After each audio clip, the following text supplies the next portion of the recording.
Welcome to the Astral weather report for September 27th through October 2nd. Every 6 days, I come on here to share with you the influences in our outer environment, cosmically, astrologically, that affect human behavior. So that rather than be deeply affected by it and become the victim of it, you can use it to your advantage instead of distraction, confusion, and disruption in your relationships. So the theme for this next 6 days is about realigning with integral direction. It's about course correction.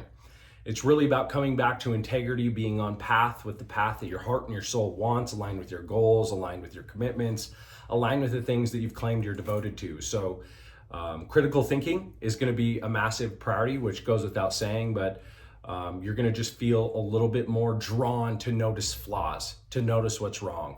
It might seem like your mind's negative and you're surrounded by negativity when it's really just, the mind. We are the apex predator on this planet because the mind is wired to focus on things that can lead us away from death, dismemberment, and discomfort. So the mind right now is focusing on things that aren't fluid, that aren't working perfectly. And so it might seem a little more negative because the mind is focused on the problem. So for entrepreneurs, this might show up as a great time to refine your message, refine your offers, get clear on your overall structures, your priority of time, energy management, how you structure operations so things move more smoothly. As far as parenting and core relationships, you might have your kids, your partner, the people closest to you noticing what's wrong, right? Seeming a little more negative, but it's really just what I just shared. Leadership in general, you're gonna see more debate. There's gonna be more people arguing. There's gonna be more negative criticism, destructive criticism rather than constructive. So, just pay attention. This is designed not to divide us and drain our energy. It's designed to refine us, right? It's designed for improvement. So this is because the sun just moved into gate 18, which is, the 18th sign. It's all about correction versus perfection. If we measure against perfection, we're always going to see a gap of misery. It's unattainable. It's unachievable. And so ultimately, it just creates mental fear. It can be a little bit demoralizing. It can cause you to have self-doubt, to possibly want to give up, things slow down.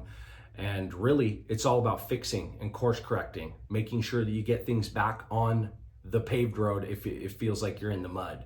So what I've learned from success, whether it's in marriage, parenting, or business, that the greatest things that allow you success are knowing what not to do, right?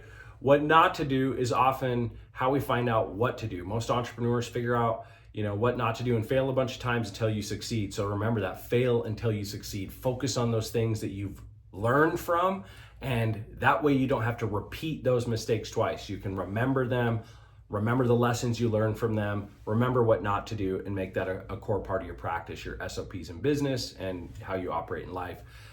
This is also a time where the earth has moved into the 17th sign, gate 17 for human design language. This is all about opinions. It's the gate of opinions. It's about perspective. But what do we all know about opinions? They're like assholes. Everybody has one. So make sure that when you have an opinion, you're feeling some judgment before you go project it and share it. Do you run it through a filter, right? Use some curiosity. I wonder how I could use this to improve. What do I really want? Whether it's relationships, business, as a parent, with yourself, your own habits, your own rituals, your own time and energy management, right? Get curious. How can I use this to improve rather than certain this isn't working, I don't want this doesn't work, it's broken, right? But most importantly, when communicating with others, remember that unsolicited advice and unsolicited judgment is never well received. So rather than show up with a hypothesis and your theory of what's not working, even though you don't have full proof, just show up in curiosity. And if you do want to share an opinion, if you do want to share a way that you see things can improve, capture the opt-in before you share it. Make sure you anchor your intention for sharing it. What that looks like, hey, I would like to share a perspective. Are you open to me sharing a perspective with an intention of us improving A, B, C, and D, whether it's in business, a process, a system, a method, or if it's in your relationships, improving the trust, the respect, the connection, the love, right? The compassion, the empathy, whatever that might be, just get the opt-in. Are you open for me to share my perspective, my opinion, with an intention of improving A, B, C, or D? And make sure you get the double opt-in. So that's a definite yes. You know that what I'm sharing is really for the sake of and the intention of improvement. betterment. Just make sure this week you avoid nitpicking, getting yourself caught into right or wrong conversations. What's the opposite of right? Bet you just said wrong. It's left. It's always been left. So rather than focus on right, which makes somebody always wrong, focus on what can we do to improve this. It's not about pointing out that things are broken, that they need fixed, that they're not working. It's about focusing on what we want, which is to improve, to calibrate to a direction that does get us collectively to what we want. And make sure, when you criticize, you criticize with love. Criticism without love feels like judgment. So make sure that whatever, I already said this a few times, beating a dead horse, but whatever you share it with an intention of refining, improving, show up with solutions, potential solutions before you point out problems. There's no point in, pointing out problems till you've considered and explored some solutions. This week, there will be a lot more energy in the body emotionally. You'll feel a little bit more frustration tied to how the mind works. It likes to focus on discomfort and with a real emphasis on solving that discomfort so we don't have to repeat it. So remember, your emotional states dictate your breathing patterns. And the opposite is also true. Your breathing patterns dictate your emotional states. Go look at that map of consciousness. Every single frequency on that scale aligns to a breathing pattern.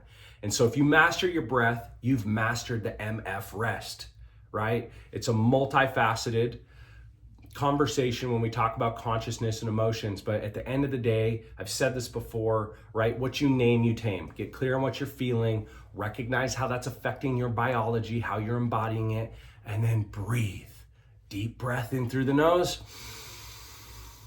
and exhale on like a 6 count or an 8 count. Slow down your exhale. Get back in your body, out of your head, out of the tyrannical, problem-solving mind, and breathe. Come back into the present moment, into your breath. 6 count in,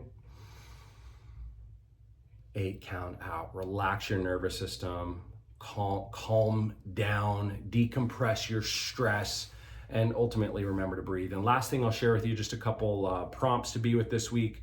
Just where are you being overly critical versus constructive with yourself, with others? How can you first acknowledge what's working before you point out what's not? How can you focus on the positive qualities, the positive attributes, progress before you focus on the gap between where you are in perfection or where they are in perfection or your business, whatever that might be?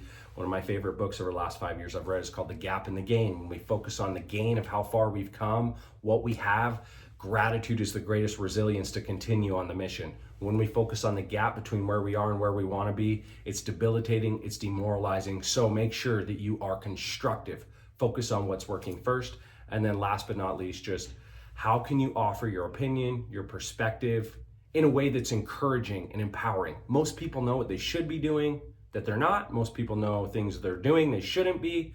People require more empowerment, more encouragement than they do advice, judgment, and criticism. So what can you do to be more empowering versus dividing and judgmental? It really comes down to that. This week, we're going to be launching some new stuff, so make sure you follow my stories over on Instagram under Jeremy Eugene Wilson. I'll see you back here in 6 days, but I'm really excited. The Light Army is taking shape. We're about to launch the Light Army Alliance, which is the community if you want to expand your empire, build your business, make more money without selling your soul. I'm going to share as many resources as possible. It's going to be free to the first 100 people. Shoot me a DM over on Instagram, says electric, and I'll make sure I get you added to the list so that when it's ready, you're your first right of access.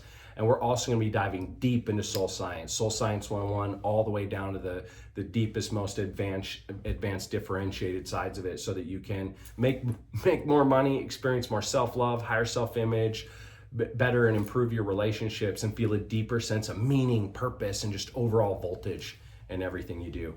In the meantime, infinite love. Remember what you are. You are the light. You are not your thoughts. You are not your emotions. You are the electrical, eternal inhabitant. Remember that. I am, we are the light. Shine on. Bye for now.